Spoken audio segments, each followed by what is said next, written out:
জঙ্গে তবুকে আল্লাহর নবী সাহাবীদেরকে নিয়ে সফর শুরু করেছেন। যেতে যেতে যেতে যেতে এক মঞ্জিল দুই মঞ্জিল এইভাবে রাস্তা পার হতেই রয়েছেন। বিশ্বনবী এক জায়গায় গিয়ে বললেন, রে আমার সাহাবীরা, তোমরা এখানে তাঁবু গেড়ে দাও, এই জায়গায় তাঁবু খাটিয়ে নাও, এখানে রান্নার ব্যবস্থা করো, এই জায়গায় আরাম হবে, এই জায়গায় গোসল হবে, এই জায়গায় নামাজ হবে, এই জায়গায় খাওয়া পাকানো হবে, খাওয়া হবে, তারপরে রেস্ট নিব, রেস্ট নেওয়ার পর আবার নতুন সফর শুরু হবে। তাওরাতে সাহাবীরা সাহাবারা মাজমাইনেরা কেউ তাবু রেডি করতে লাগলো, কেউ চুলা বানাতে লাগলো, কেউ হাঁড়িগুলো রেডি করছে, রান্না পাকাতে হবে, সব যেন নিজে নিজের কাজে ব্যস্ত হয়ে গেল। এরই ভিতরে এক দুজন সাহাবী ওই মরুভূমির আপনার বাবলার বনে একটা গাধাকে পেয়েছে, ওই গাধাটাকে টেনে নিয়ে এসে জবাই করে দিয়েছে। জবাই করে তার মাংসগুলোকে পিস পিস করে সুন্দর করে হাঁড়িতে দিয়ে আর মশলা দিয়ে রান্না শুরু করে দিয়েছে। এবার রান্না হচ্ছে, শুধু হচ্ছে না, রান্না শেষের দিকে পৌঁছে গেছে। একজন লকড়ি ঠেলছে, আর একজন দাঁড়িয়ে দাঁড়িয়ে মাংসটাকে নাড়ছে, আর একজন থালা নিয়ে দাঁড়িয়ে আছে, এই মাত্র নুন দেখবো খাবো, আর সেদ্ধ হতে একটা দুটা মিনিট বাকি আছে, নিশ্চয়ই খাবারটা রেডি হয়ে গেছে। এমন সময় আসমান থেকে বার্তা চলে এলো। বার্তা এলো কি, ও দয়ার নবী গো, এক্ষুনি আপনার উম্মতের জন্য দুইটি জিনিসকে হারাম ঘোষণা করা হলো, এই মিনিটে এই সেকেন্ডে হারাম ঘোষণা করে দেয়া হলো। সেই দুটি জিনিস কি, একটা হলো গাধার মাংস, আর একটা হলো কি, নিকাহি মুতা। আগের যুগে এটা ছিল, এখন সিয়ারা রেখে দিয়েছে, কন্ট্যাক্টে কোনো মেয়েকে বিয়ে করা যেত। আমি মুর্শিদাবাদে 2 মাস থাকবো, তুমি আমার 2 মাসের বিবি হবে, আর আমি চলে গেলে অটোমেটিক তালাক হয়ে যাবে। এই নিকাহি মুতা তাদের কাছে বহু ছিল। এবং যখনই বার্তাটা পৌঁছে গেল, বিশ্বনবী বললেন, রে আমার সাহাবী, এটা তুমি সমস্ত সাহাবীদেরকে শুনিয়ে দাও। একজনকে ডেকে বললেন, আর এটা সফরে আয়াত নাজিল হলো। এবং বন্ধুরে, ওই সফরের ভিতরে একজন এলান করতে লাগলো, লোক সকল তোমরা কান করে শোনো, এই মাত্র আসমান থেকে 2টা জিনিসকে হারাম করা হয়েছে। কন্ট্যাক্টে বিবি যার যার কাছে আছে তাদের বাপ ভাইয়ের কাছে পৌঁছে দাও, আর না হয় তাকে মহারানা দিয়ে চিরসঙ্গিনী বানিয়ে নাও। কন্ট্যাক্টে বিবি বানানো যাবে না, ওটা আজকে রাত্রিতে আজকে এখনই হারাম করা হলো। আর একটা গাধার মাংসকে হারাম করা হলো। এটা মুসলমানের জন্য, এটা উম্মত মুহাম্মদের জন্য হালাল নয়, এটাকে হারাম ঘোষণা করা হলো। যখনই দুটি বার্তা তাদের এখানে পৌঁছে গেল, তারা সঙ্গে সঙ্গে করলো কি, তখনই যে থালা ধরেছিল থালা ছেড়ে দিল, যে লোকটা লকড়ি ঠেলছিল সেও হাত ছেড়ে উঠে গেল, আর তো লাভে নাই। আর এরা দুজন এমনি করে হাঁড়িটা ধরে হড় হড় করে চুলোতে ঢেলে দিল, হাঁড়িটা ধুয়ে নিল। আল্লাহ তাবারাক ওয়া তাআলা বলছেন, ওয়াইদা কিলা লাহুম আমিনু কামা আমানান নাস। আল্লাহ যাদের উপরে আঙুল তুলেছেন, যে লোকগুলো আল্লাহ পছন্দ করেছেন, এগুলো হলো ওই সাহাবীরা। আল্লাহ আমাদেরকে বলছে, ও পৃথিবীর মানুষ রে, তোমরা যদি ঈমান আনবে তো ওই লোকেদের মতো আনো, তাদের কাছে হারামের খবর পৌঁছেছে, সঙ্গে সঙ্গে আমল করছে।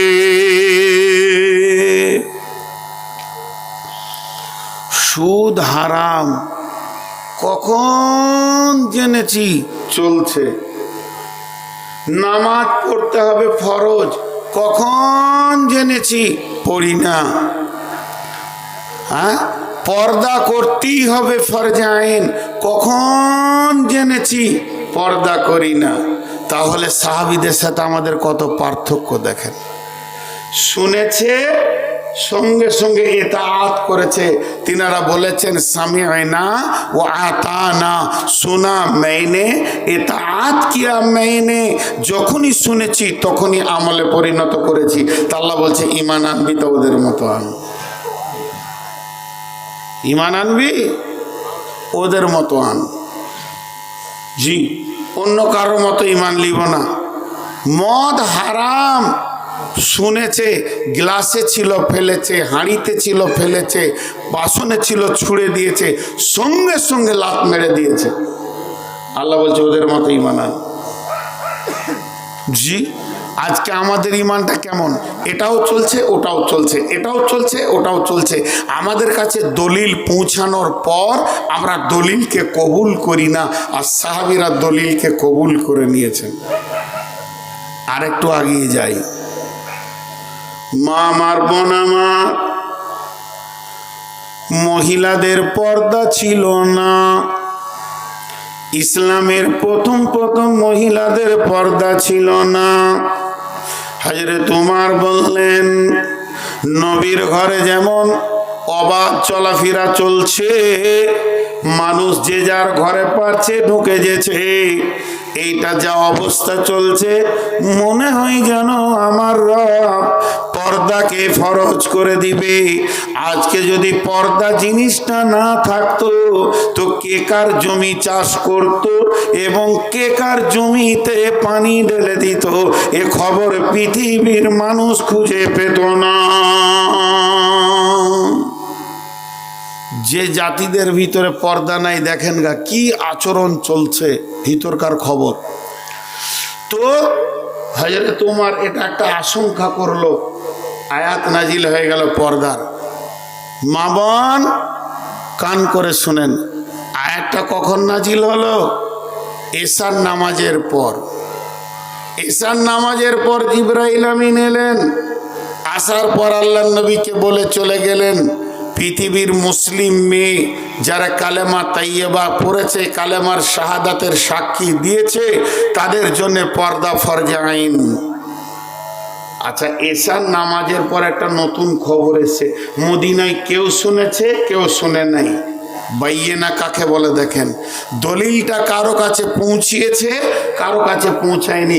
হযরতে বেলাল ফজরের আজান দিচ্ছেন, হযরতে বেলাল ফজর আজান দিচ্ছেন। যে মেয়েরা শুনেছে পর্দা ফরজ হয়ে গেছে, তারা পরিপূর্ণ পর্দা করে মসজিদে আসছে। কিন্তু যারা শুনেনি, খবর তো পৌঁছায়নি এখন সবারই কাছে, তারা যেমন দোপাট্টা পরে, চুড়িদার পরে, সেরওয়ার কামিজ পরে হেঁটে চলে আসছে মসজিদে নামাজ পড়ার জন্য। ঠিক রাস্তার মাঝে এক ছোট বাচ্চা মসজিদেছে, তোর দাদিকে বলছে, দাদি যে তোমার কাছে কি বাইয়েনা পৌঁছায়নি? তোমার কাছে কি দলিল পৌঁছায়নি? তোমার কাছে কি আল্লাহর বার্তা আসেনি? বলে কি ভাই? বলে গত রাত্রিতে জিবরাইল আমিন এসে বিশ্বনবীকে বলে চলে গেলেন যে পৃথিবীর মহিলারা পর্দার ভিতরে থাকবে, এরা পর্দার বাইরে থাকবে না। মেয়েদের জন্য পর্দাকে ফরজ করে দিয়েছে।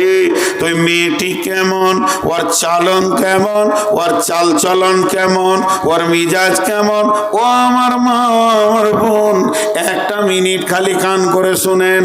ওই মেয়েটি তখন সঙ্গে সঙ্গে আল্লাহর জমিনে বসে গেল, আর দাঁড়িয়ে নাই, নিজের মাথা হাঁটু একদম জড়ো সড়ো করে নিয়ে বসে গেল। আর ওই ছেলেকে বলছে, ভাইয়া তুমি আমার বাড়িতে যাও, দেখো গা অমুক জায়গায় একটা বড় চাদর আছে, সেটা আমাকে এনে দাও, ওই চাদরটা উড়ে আমি যাব। তখন ছেলেটা বলছেন, দাদিজি আপনার কাছে তো খবরটা এখন পৌঁছালো, আগে থেকে পৌঁছায়নি, তাহলে এই ওয়াক্তের নামাজটা আপনি এইভাবে পড়ে আসেন, আর না হয় এই ওয়াক্তের নামাজটা বাড়িতে পড়েলেন, আপনি বাড়ি ফিরে চলে যান, পরের ওয়াক্ত থেকে পর্দা করে আসবেন। তখন ওই বুড়ি বলছেন, ভাইয়া রে আল্লাহর হুকুম পাইয়ে না, দলিল আমার কানে পড়ে গেছে। আর আমি যখন শুনে নিয়েছি আল্লাহর এই জমিনে, আল্লাহর এই মাটিতে আমি একটা পার বেপরদা হাঁটবো না। আমি দলিলকে মেনে নিব, দলিলকে গ্রহণ করে নিব, দলিলকে নিজের জীবনে লাগিয়ে নিব। কোরআনের আয়াতটা যেন আমার বডিতে লেগে যায়, ওটাই নিয়ে যেন কিয়ামতে উঠতে পারি। অতএব তুমি গিয়ে আমার চাদরটা এনে দাও। আল্লাহ বলছে ঈমান আনবি তো ওদের মতো আন। এখানে যে মা বোনেরা আছে এরা কি পর্দা ফরজ এটা জানে না? এরা কি বুঝে না? আজকে কি প্রথম শুনছে? এর আগে এদের কি জানা ছিল না? এর আগে কি কোনো আলেম বলেনি যে পর্দা হচ্ছে ফরজ? বাইয়ে না গ্রহণ করতে রাজি লয়। এবার আপনি আমি বলি বিচারটা আল্লাহর হাতে দিচ্ছি না, এখন ছেড়ে দেন, কিয়ামতে বিচার তো আল্লাহই করবে। এখন আপনি আমি বলি এই মেয়েগুলো কি মুসলিম না নন মুসলিম? মুসলিম কি করে হলো? কোরআন মানল না, কোরআনকে প্রকাশ্য মানছে না,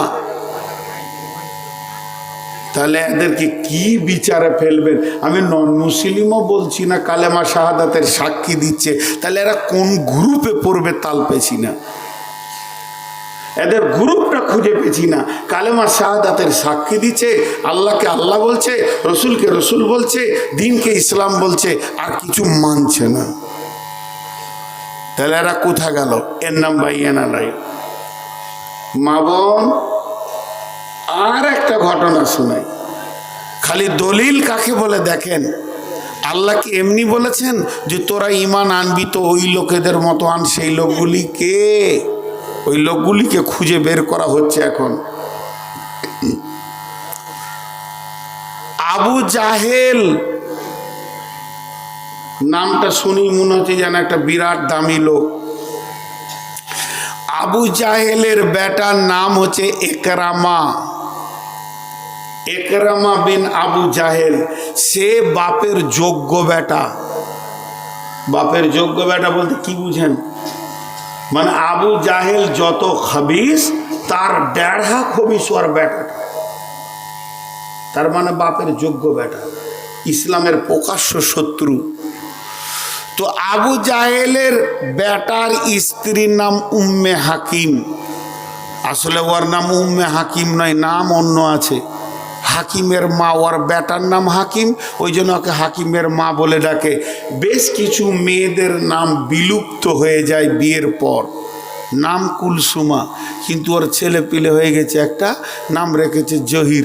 তো জহিরের মা, জহিরের মা, বোনও বলছে জহিরের মা, ভাইও বলছে জহিরের মা, বাপও বলছে জহিরের মা কোথায় গেল রে? মানে ওর আসল নামটা হারিয়ে গিয়ে এখন জহিরের মা হয়ে গেল। ঠিক ওই রকম উম্মে হাকিম, ওর বেটার নাম ছিল হাকিম, তো হাকিমের মা। তা আবু জাহেলের এটা কে হলো? মেয়েটা বৌমা, ওর বেটার স্ত্রী এই মেয়েটি। শুনেন ঘটনা। যেদিন মক্কা বিজয়ী হলো, বিশ্বনবী মক্কায় আসলেন, সৌদি আল্লাহ নবীর হাতে চলে এলো। এমন সময় আল্লাহর নবী একটা কাগজে পরিচিতে 10 থেকে 12 জনের নাম লিখে দিলেন। নামটা লেখার পর সেটা কাবার দেওয়ালে আবার কাপড়ের সঙ্গে সেটাকে চিটিয়ে দিলেন, আর বলে দিলেন এই 10টা-12টা লোকের রক্তের কোনো মূল্য নাই। এখন যদি আমাকে কেউ মার্ডার করে, আমার রক্তের মূল্য তার কাছে নেওয়া যাবে। আল কাতল বিল কাতলে, কতলের পরিবর্তে কতল। কিন্তু আল্লাহর নবী বললেন এই 10টা লোকের রক্তের কোনো মূল্য নাই। তার মানে হচ্ছে এদেরকে যেখানেই পাবে মার্ডার করে দাও, এদের পৃথিবীর বুকে বেঁচে থাকার কোনো অধিকার নাই। এরা এত বড় খাবিস, এরা দিনের এত বড় শত্রু, এদেরকে দুনিয়া থেকে উড়িয়ে দাও, এদের থাকার অধিকার নাই। তার মধ্যে ওই লিস্টে 1-2 নম্বরের ভিতরেই যার নাম আছে তার নাম হলো একরামা বিন আবু জাহেল, আবু জাহেলের বেটা একরামা। রসুলের হাতে সৌদি চলে এসছে, সৈন্য শক্তি সব কিছু। এবারে এরা 10 জন লুকিয়ে বেড়াচ্ছে, তার মধ্যে একরামাও লুকিয়ে বেড়াচ্ছে। ওর কানে কেউ বলে দিয়েছে, একরামা খবর শুনেছিস মার্ডারের লিস্টেতে তোর নাম আছে 1-2 নম্বরে। তুই তখন লুকিয়ে লুকিয়ে বেড়াচ্ছে জানকে বাঁচাবার লেগে, লুকাতে লুকাতে পালিয়ে গেল। তো একরামার বিবি উম্মে হাকিম রসুলকে গিয়ে বলছেন, ইয়া রাসূলুল্লাহ, ইয়া হাবিবাল্লাহ, ও শফিউল মুজনাবিন রাহমাতুল লিল আলামিন, দয়ার নবী গো, আমার স্বামী একরামা আবু জাহেলের বেটা, আপনি তাকে মারার অর্ডার দিয়ে দিয়েছেন। ও যদি মরে যায়, আমি এখনো জোয়ান মেয়ে, আমার জীবন কোথা কাটবে? ছোট ছোট বাচ্চাগুলো রয়েছে, এতিম হয়ে যাবে। দয়ার নবী, এই আইনটা, এই নিয়মটা, যে ফয়সালাটা আপনি দিয়েছেন, এটা পুনর্নির্মাণে বিবেচনা করা যাবে কিনা, আবার দ্বিতীয় কোনো চিন্তা করা যাবে কিনা, আপনি একটু ভেবে চিন্তে দেখেন। আল্লাহর নবী বলছেন, আমি ইমোশনাল হয়ে এটা করিনি, আমি পাগলা হয়ে করিনি। ওরে একরামা বিবি উম্মে হাকিম, তুমি শোনো, ওই রকম ইসলামের শত্রু আল্লাহর জমিনে বেঁচে থাকার অধিকার নাই। ওর আপিল মানল না, ওর আপিল মানল না। নবীজি বলছে, যেখানেই পাবে ওকে শেষ করে দাও। মেয়েটা কত চালাক মা বোন, আমরা ভাবি আগেকার মেয়েদের বুদ্ধি কম, কত চালাক। মেয়েটা নবীজিকে বললেন, তাহলে আমার আর একটা কথা শোনেন। বলে কি? 2-4 মাস মুলতবি করে দেন, আমাকে 2-4টা মাস, 5টা-6টা মাস আমাকে সুযোগ দেন। আপনি সাহাবীদেরকে বলে দেন, এলান করে দেন, যেন 5-6 মাস ওকে না মারে, দেখি কি করা যায়। রাসূলুল্লাহ সাল্লাল্লাহু আলাইহি ওয়াসাল্লাম বললেন, হ্যাঁ এটা মানা যেতে পারে, যাও আমি এলান করে দিব, কিছুদিনের জন্য ওর মুলতবি থাকবে।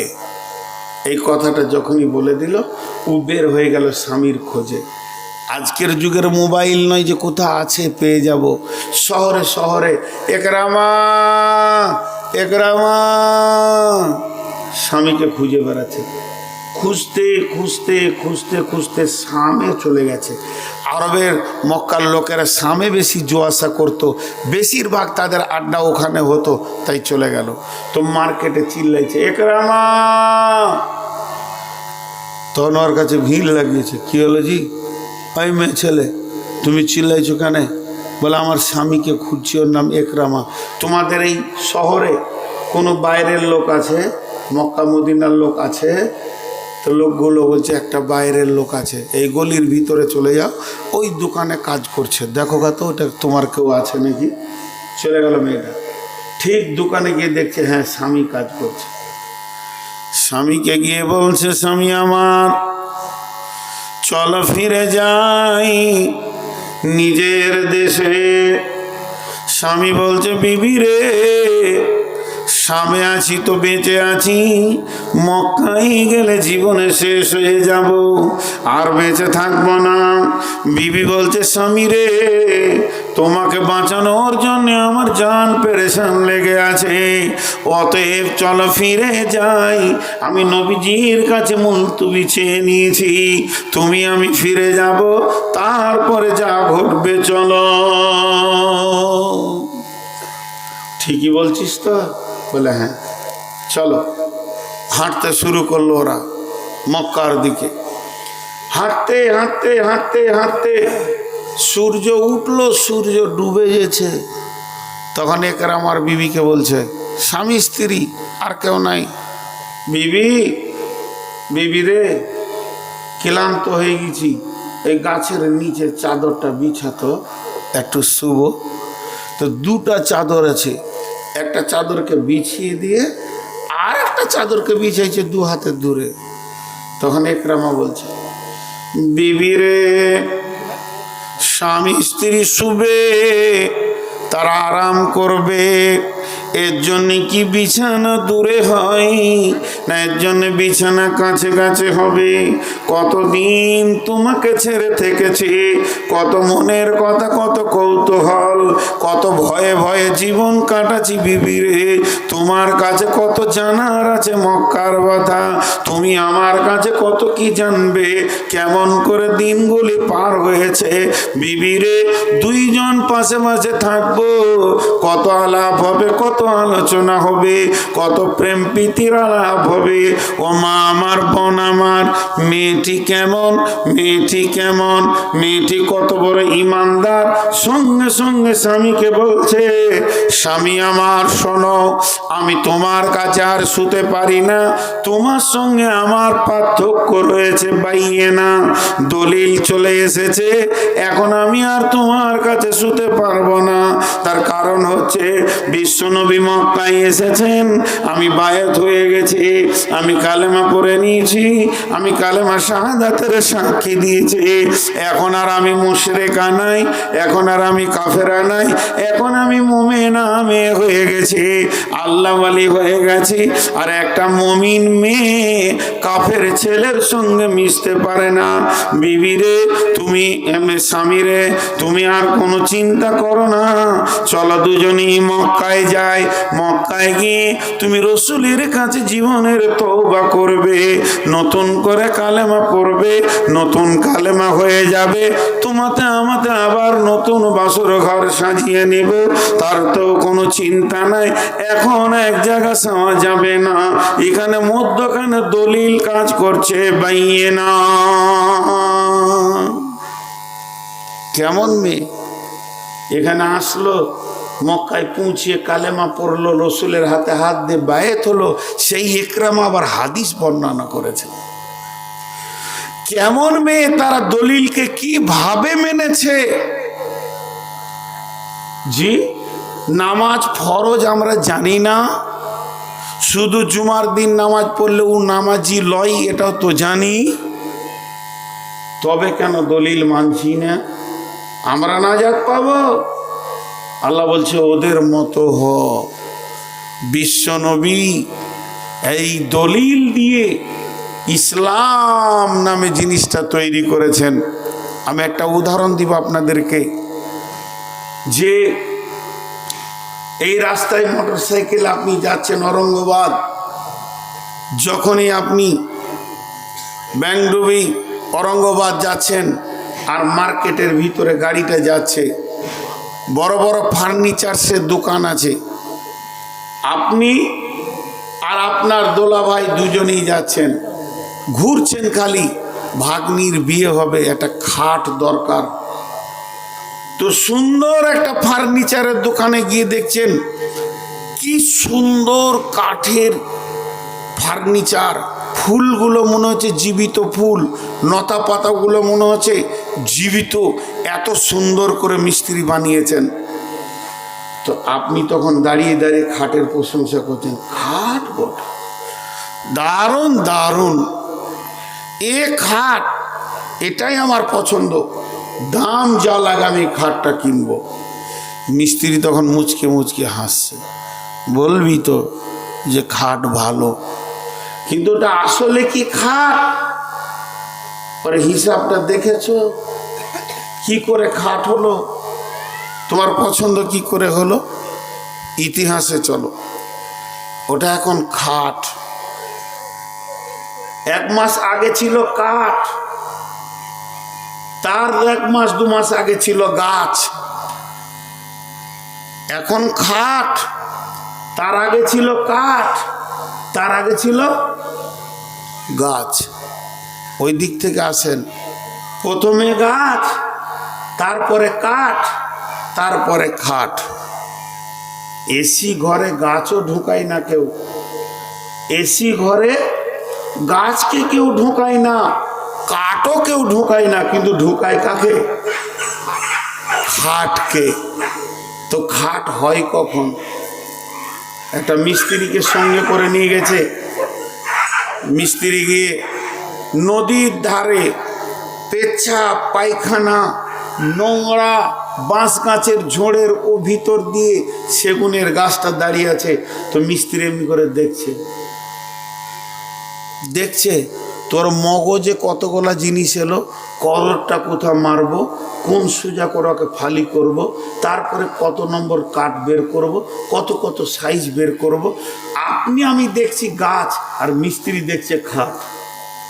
কথা ঠিক না ভুল? মিস্ত্রি দেখছে খাট দিয়ে তারপরে বলল লিভারকে চলো কাটো। পড়লো তো পায়খানার ওপরই পড়লো, তুলে নিয়ে এসো ধো। 7 ফুটের মাথায় একটা মারো, এখানে একটা পিস করো, আবার একটা করো, এই ডালটা আলাদা করো, ওইটা আলাদা করো, চলো ট্র্যাক্টরে উঠাও। কাঠ মিলে গিয়ে মিস্ত্রি দাঁড়িয়ে আছে। মিলওয়ালারা বলছে কী করো? বলছে এটা 3-4 সাইজ করো, ওটা 3-2 সাইজ করো, এটা 2-2 সাইজ করো, এটা 1-2 সাইজ করো, এটা 4-5 সাইজ করো। সাইজ চলছে। মিস্ত্রির মগজে খাট দেখতে পেয়েছে। তারপরে সে কাঠগুলোকে নিয়ে মিস্ত্রি বসলো, চালাইছে বাটালি হাতুড়ি। যখন যেটা চাইছে কাঠ ওর কাছ থেকে ঠিক চেয়ে নেবে। কাঠ বলছে মিস্ত্রিকে এখন বাটালি দে, এখন হাতুড়ি মার, এখন রেঁদা মার, এখন করক মার, এখন রেঁদা দে, এখন বিট মার। তাই চালিয়ে যাচ্ছে। চালাতে চালাতে চালাতে চালাতে প্রথমে দিল 6 নম্বর, 8 নম্বর, তারপর 12 নম্বর, এই করতে করতে 0 নম্বরের যখন আপনার সিরিজ কাগজ দিয়ে মেজে দিয়ে বার্নিশ পালিশ করে ওপরে যখন বার্নিশ মেরে দিল তো চকচক করছে। এবার বাড়িওয়ালা বলছে তুই ঘর ঢোক। কিন্তু ওই পায়খানার গাছটাকে ঢোকাই তো কেউ জোরে বলে। বন্ধুরে আমার, যতগুলো সাহাবী নবীজির হাতে হাত দিয়ে কালেমা পড়েছেন এরা ছিল গাছ, নবীজি ছিলেন মিস্ত্রি। এদেরকে একটা একটা করে এনে এই রেঁদা বলেন এটাই, করত বলেন এটাই, এর নাম তানজিল, এর নাম সহিফা। যখন যেটা প্রয়োজন হয়েছে সে আয়াত দিয়ে ঘষে ঘষে ওই আবু বকর মুশরিক, হযরতে ওমর মুশরিক, এরা ছিল কাফের মুশরিক। এর জন্য আল্লাহ বলেছেন কাফের মুশরিক জান্নাতে যাবে যখন বাইনাকে গ্রহণ করে নিবে। তো বিশ্বনবী কেমন মিস্ত্রি ছিলেন? এই রকম ঝোড় জঙ্গল নোংরা গাছগুলোকে কেটে এমন খাট বানিয়ে দিলেন তারা হায়াতি খবর পেয়ে গেল। আবু বকর জান্নাতি, উমর জান্নাতি, ওসমান জান্নাতি, তারা জান্নাতে জায়গা পেয়ে গেল। তাহলে মিস্ত্রির হাতের মূল্য কত? তাই আমার আল্লাহ বলছেন হাত্তা তাতিয়াহুমুল বাইয়িনা। ওই কাফের গুলো মুশরিক গুলো এমন ছিল, ওরা বাইয়িনার অপেক্ষা করছিল, অস্ত্রের অপেক্ষা করছিল যে আমাদেরকে কে সুন্দর করে বানাবে। আল্লাহ বলছে রাসূলুম মিনাল্লাহি ইয়াতলু সুহুফাম মুতাহহারা। আমি তখনই রসুলকে পাঠিয়ে দিলাম একটা পবিত্র মেশিন দিয়ে। এই মেশিন দিয়ে আমার নবী তাদেরকে তেলাওয়াত করে শোনাতে লাগলো, আর একটা একটা একটা একটা করে ধরে ধরে এত সুন্দর মানুষ বানালো তারা পৃথিবীতে বেঁচে থেকে টাইটেল পেয়ে গেল রাদিয়াল্লাহু আনহু, মানে ওদের উপরে আল্লাহ রাজি আছে। তাহলে এই বাইয়ানাটার মূল্য কত? এখন আপনি আমি একটা প্রশ্ন করে দিব ছোট করে, আমাদের বুদ্ধি বেশি তো, ওটা রাসূলুল্লাহ ছিল বলি তখন করেছে, এখন কি আর ওটা হবে? এমন তো নবী নেই। এই জন্য আল্লাহ পরের আয়াতে বলে দিয়েছেন ফিহা কুতুবুন কাইয়্যিমা, ফিহা কুতুবুন কাইয়্যিমা। এটা হলো প্রতিষ্ঠিত কিতাব, এটা অ্যাবরমেন্টের দরকার নাই, এর ক্ষমতা কিয়ামত পর্যন্ত কমবে না। এই ক্ষমতাটা কমবে না যেমন আবু বকরকে উমরকে সাইজ করেছে, কিয়ামতের আগেও যদি কোনো মাতাল এসে কোরআনকে বলে, জুয়ারি বলে, সুদারুল উচ্চা বলে আমাকে জান্নাতি বানিয়ে দাও, তো কোরআনকে বাইয়ানাকে যদি গ্রহণ করতে শুরু করে দেয়, মানতে শুরু করে দেয়, একটা একটা আয়াতকে জীবনে বাস্তবায়ন করতে শুরু করে দেয়, সেও আবু বকরের মতো জান্নাতে যাবে। ইয়ার পাওয়ার কমবে না। আল্লাহ বলেছেন ফিহা কুতুবুন কাইয়্যিমা। তো গোটা সূরাটা আমি আপনাদেরকে একটা উদাহরণে বুঝিয়ে দিচ্ছি, ধ্যানের সঙ্গে শুনবেন। দেখবেন এই যে একটা কাগজের পাইপ বানালাম, এগুলো ম্যাজিক স্যান্ডা বানাই। ম্যাজিক কিন্তু জাদু নয়, আর জাদু কিন্তু ম্যাজিক নয়। এই যে দেখেছেন কোনো রকম এরকম ম্যাজিক, এইদিকে সাদা রুমাল ভরবে, এইদিকে লাল বের হবে, দেখেছেন? এইদিকে সবুজ ভরবে, এইদিকে সাদা বের হবে। আসলে ওইটার ভিতরেই ম্যাজিকটা আছে, মানুষ বুঝতে পারে না। এটা হাতের সাফাই, এটা জাদু মন্ত্র নয়। তো ওইটার ভিতরে কি এমন ক্যাপাসিটি আছে, এইদিকে ঢুকছে লাল, এইদিকে বেরোচ্ছে সাদা।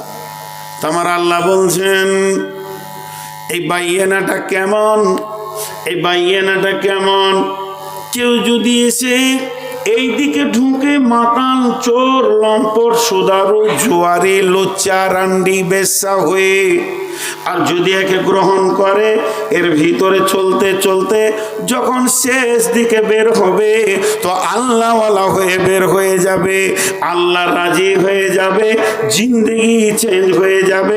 এরই নাম বাইয়ানা। কোরআনের ভিতরে কি এমন ম্যাজিক ভরা আছে, যত বড়ই বেঈমান আসুক, খালি একে যদি অন্তর দিয়ে গ্রহণ করে নেয় তোর জিন্দেগি চেঞ্জ হয়ে যাবে। এর জন্য আল্লাহ সূরা বাইয়ানাটা শুরু করেছে কাফের মুশরিক দিয়ে, আর সূরা বাইয়ানাকে শেষ করছে কিভাবে, রাদিয়াল্লাহু আনহুম ওয়া রাদু আনহু যালিকা লিমান খাশিয়া রাব্বা। আল্লাহ তাদের উপরে রাজি হয়ে গেছে, তারাও আল্লাহকে রাজি করেছেন, যেহেতু তারা জিন্দেগিতে আল্লাহকে ভয় করেছেন, আল্লাহ ভীরু হয়ে কাটিয়েছেন, আল্লাহ ভীতু হয়ে দুনিয়া করেছেন। আল্লাহ তাবারাক ওয়া তাআলা এর নাম রেখেছে বাইয়ানা। আজকে আমাদের অবস্থা, জি ভাই, আজকে আমরা আমাদেরকে একবার মূল্যায়ন করি যে আমরা কোন জায়গায় দাঁড়িয়ে আছি আর কি অবস্থা দাঁড়িয়ে আছি। আমরা কতটা দলিলকে গ্রহণ করেছি জিন্দেগিতে। সকাল থেকে সন্ধ্যা পর্যন্ত মুসলিমরা যত কোরআনের বিরুদ্ধে জীবন চালায়, অন্য কাস্ট এত চালায় না। তার কারণ তারা তো কম্পেয়ারে এসে গেছে, দুনিয়াতে তারা কোরআন মানবে না, এক কথায় ক্লিয়ার করে নিয়েছে। নন মুসলিমরা আমরা কোরআন মানব না, ইহুদি বলেছে মানব না, নাসারা বলেছে মানব না, আর অন্য কাস্টরা বলেছে মানব না। যারা মানবে না মানবে না, মানবে না তো মানবে না, তাদের কথা বাদ দেন। কিন্তু যারা নিজেদের বলেছেন যে আমরা কোরআনের আওতাভুক্ত জীবন কাটাবো, তারাই বা কতটা মানছে, তারাই বা কতটা মানছে। জি ভাই, আজকে আমরা জিন্দেগিকে শেষ করে দিয়েছি, যেহেতু আমাদের কাছে দলিল আসার পরও একে গ্রহণ করতে পারছি না, একে গ্রহণ করতে পারছি না। আল্লাহ তাবারাক ওয়া তাআলা বলেন, আল্লাহু ওয়ালিয়ুল্লাযীনা আমানু ইখরিজুহুম মিনাজ-যুলুমাতি ইলান-নূর ওয়াল্লাযীনা কাফারু আওলিয়াউহুমুত তাগুতু ইখরিজুনাহুম মিনান-নূরি ইলায-যুলুমাত উলাইকা আসহাবুন নারি হুম ফিহা খালিদুন। আল্লাহর ওলি, আল্লাহর বন্ধু কে? কে আল্লাহর বন্ধু? কে আল্লাহর আপনজন?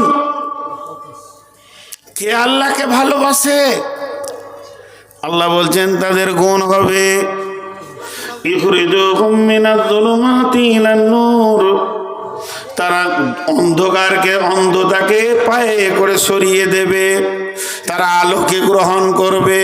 কোরআনের মতো আলো তাদের কাছে গৃহীত হবে, অন্ধতা দূর হয়ে যাবে, বর্বরতা মানবে না, আর কুসংস্কার মানবে না, শিরক করবে না, বিদআত করবে না, তারা মেনে নেবে, আলোকে মেনে নেবে, অন্ধ থেকে বের হয়ে যাবে, তারা দলিলের কাছে পৌঁছাবে, নিজেকে দলিলের আওতাভুক্ত করে দেবে, নিজেকে দলিলের কাছে রেখে দেবে। আর যারা কাফের মুশরিক, তারা কি করবে? তারা দলিল থেকে বের হয়ে হয়ে তারা দলিল মানতে মানতে এমন করে বেজ্জতি করে দিয়ে চলে যাবে, অন্ধতার ভিতর দিয়ে চলে যাবে। কাফের মুশরিকেরা অন্ধতাকে গ্রহণ করে নেবে।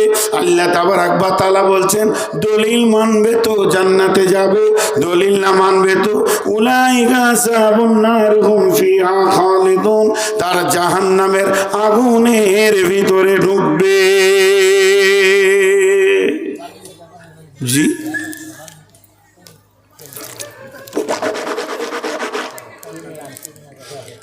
আপনার দিকে আমি আঙ্গুল তুলব না, আপনারাও আমার দিকে আঙ্গুল তুলিয়েন না।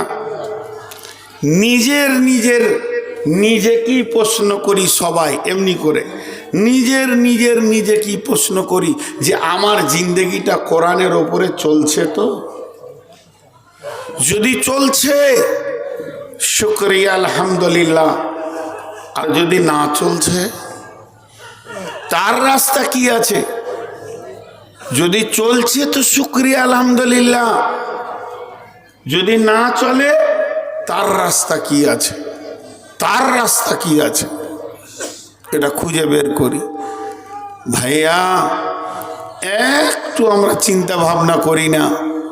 অতএব আজকে টোটাল বক্তব্যের বিষয় আমি একটা জিনিসের ওপরে রেখেছি যে আমরা বাইয়েনাকে গ্রহণ করব, দলিলকে গ্রহণ করব। দলিল আমাদেরকে প্রতিটি ক্ষেত্রে বলে দেবে আমাকে কি করতে হবে, কি না করতে হবে। দলিল বলে দেবে।